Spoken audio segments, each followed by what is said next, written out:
Children, உங்களுக்கு அபிஷா போட்டிருக்காங்கல்ல இந்த மாதிரி ட்ரெஸ் போட்டு பெல்ட் டை எல்லாம் போட்டிருக்காங்க. வித்யா போட்டிருக்காங்கல்ல, எந்த ட்ரெஸ் பார்த்தா உங்களுக்கு அழகா கியூட்டா? அபிஷா போட்டிருக்க மாதிரி போட்டா நல்லா இருக்குமா? ஏன் வித்யா போட்டிருக்க மாதிரி பாவாடை சட்டை போட நல்லா இருக்காதா? வயிறு வலிக்குதா? என்னால? கயிறு பிடிச்சி கட்டுறதுனாலயா? சரி, ஓகே. இந்த மாதிரி பாவாடை இருக்கு 5th. இதை குழந்தைங்க இடுப்புல கட்டி இறுக்கி கட்டுறதுனால, காலையிலேருந்து சாயந்தரத்துக்குள்ள கட்டுறதுனால, நானும் நிறையா 5th பிள்ளைங்க முடிச்சுட்டு போவாங்கல்ல, அப்படிலாம் பார்த்துருக்கேன். வயிற்றுல நடுவில் அந்த தொப்பில சுற்றி கருப்பு கலரில் ஒரு கோடு மாதிரி வந்துடும். ஏண்டா அப்படின்னா, இது ரொம்ப இறுக்கி கட்டுறாங்க. சின்ன கிளாஸ்ல அந்த ஹூக் மாட்டுறது கொடுக்குறாங்க, அதுவும் பத்த மாட்டேங்குது.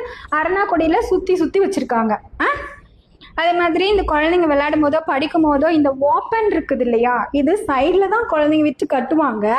அதனால நம்ம எஜுகேஷன் டிபார்ட்மெண்ட்டை ஒரு கோரிக்கை வைக்கலாமா? கேளுங்க அபிஷா. வணக்கம், எஜுகேஷனல் மினிஸ்டர் சார், எங்களுக்கு இந்த மாதிரி ட்ரெஸ் தரீங்களா? செகண்ட் டேர்ம்லேருந்து இந்த ஃபார்மில் எங்களுக்கு யூனிஃபார்ம் கொடுத்தீங்கன்னா ரொம்ப சந்தோஷமாக இருக்கும், கம்ஃபர்டபுளாக இருக்கும். தேங்க்யூ.